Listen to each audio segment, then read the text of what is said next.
We're back again, folks. So we had paused here and we're just finishing up chapter 9, part of chapter 9. However, the Buttercup twins, once started, were practically impossible to quiet. Reasoning never reached their ears. They heard only their own terror, and like mechanical toys, they had to run down from pure exhaustion. When Daddy was alive and knew how to handle situations like this, he would pick them up as sacks of corn, one under each arm, and off he would carry them to their room and order them sternly to shut up, or else they'd stay alone until they could, without TV, toys, without anything,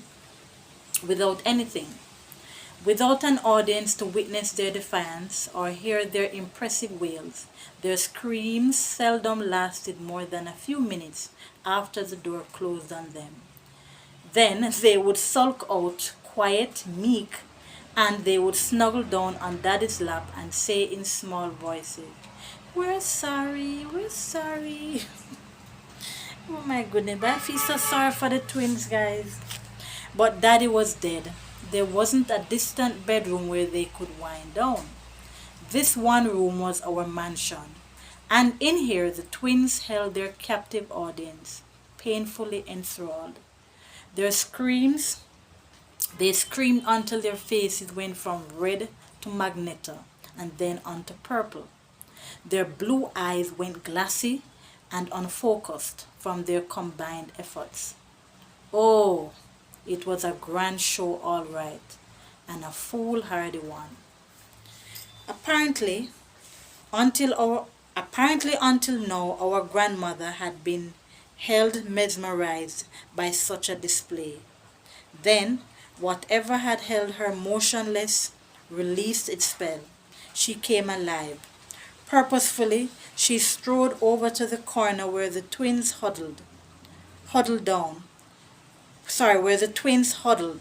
Down she reached to seize up ruthfully by their scruffs two yelling children, holding them stiff-armed away from her as they kicked, hollered, and flailed their arms, trying ineffectively to inflict some injury on their tormentor.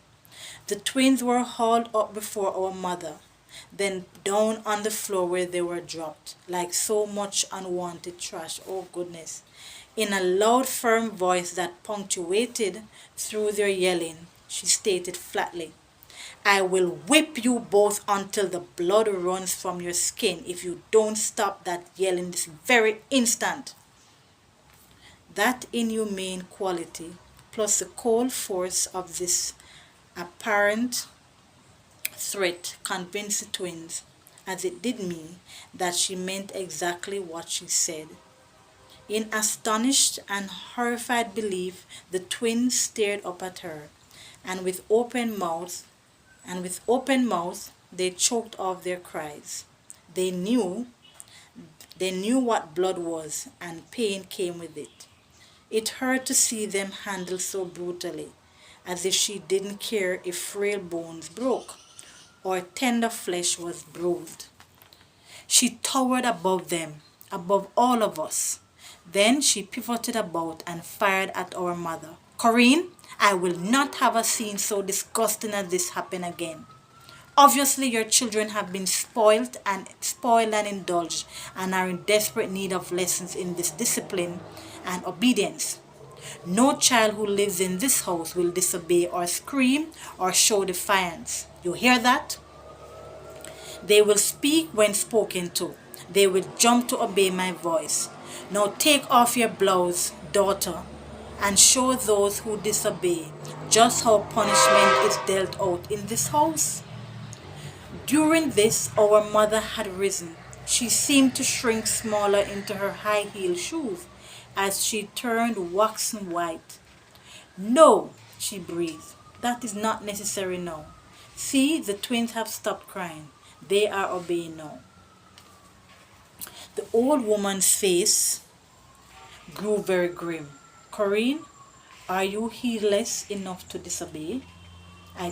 When I tell you to do something, you will do it without question. And immediately, look at what you have raised. Weak, spoiled, unruly children. All four.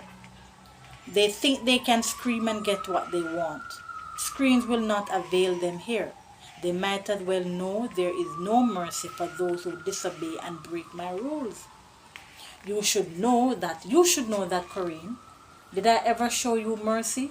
Even before you betrayed us. Did I ever let your pretty face and beguiling ways stay my steady hand? Oh, I remember when your father loved you well, and he would turn against me in defense of you. But those days are over. You proved him, you proved to him you are just what I always said you were. A deceitful, lying bit of trash. Can you imagine a mother saying this to her daughter? So the grandmother is saying this to the mother of the children. My goodness. She turned those hard Flintstone eyes on Chris and me. Yes, you and your half-uncle did make exceedingly beautiful children. I readily admit that, though they could have never been born. But they also appear soft, useless nothings. Her mean eyes raked over our mother scornfully, as if we had caught all these demeaning faults from her. But she had not yet finished. Corinne, definitely your children need an object lesson. When they observe what has happened to their mother, they will have no doubt as to what can happen to them. I saw my mother straightened and stiffened her spine, facing up bravely to the large raw-boned woman who topped her by at least 4 inches and was many, many pounds heavier. If you are cruel to my children, began Mummy in a voice that quivered, I will take them out of this house tonight and you will never see them again or me again. This she stated defiantly, lifting her beautiful face and staring with some determined fierceness at that hulking woman who was her mother. Sorry. A small smile, tight and cold, met Mummy's challenge. No, it was not a smile, it was a sneer.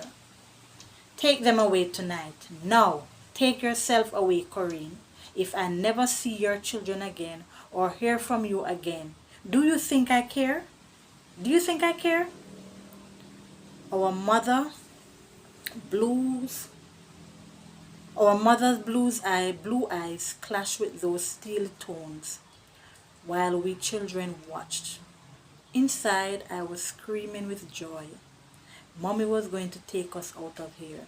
We were leaving, finally leaving. Goodbye, room. Goodbye, attic. Goodbye, all those millions I don't want anyway. But as I waited for Mommy to spin on her heel and head for the closet for our suitcases, I saw instead something that was noble and fine in our mother crumbled, her eyes lowered in defeat,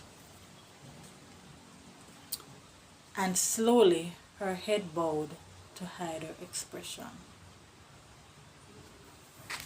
So we close there for today. It's a very sad book. It's a bittersweet book. So as we read further, we will see what happens. So thank you, folks. I was glad I was able to come on today. And I'll be back on tomorrow. I promise you guys, I'll be back on tomorrow. So until I see you tomorrow, have a wonderful evening. Please remember to go on YouTube and tap on my page, Karen Vibe, which is KarenVibes. Please subscribe. So it's VIBES with an exclamation sign. So remember to subscribe, remember to share. Please leave a comment. I'm still waiting to hear from you folks. Alright, so have a good evening. And oh folks, yes, Christmas is coming up, holidays are coming up. I will be showcasing I'm gonna post a picture of my new packaging for the teas. And please remember, I'll be doing a special advertisement for that, but remember that K Spicy Teas make lovely gifts. So if you have someone overseas or in Jamaica here and you wanna give them 4 boxes of the teas, that's fine. Or give them a little package of teas. I think K Spicy Teas would be the best gift to give your loved one. So as the Christmas holidays draw near, I will talk more about that, and I'll be showing you different packages, and you'll be getting discounts. So if you probably buy 3, you get 1 free, and such the like. Alright, so anyway, have an awesome evening, and I will, not evening, a Jamaican thing that Jamaicans have a way to say evening, not evening, evening. Have an awesome evening, and I will see you tomorrow. Laugh out loud. Oh my goodness. Bye.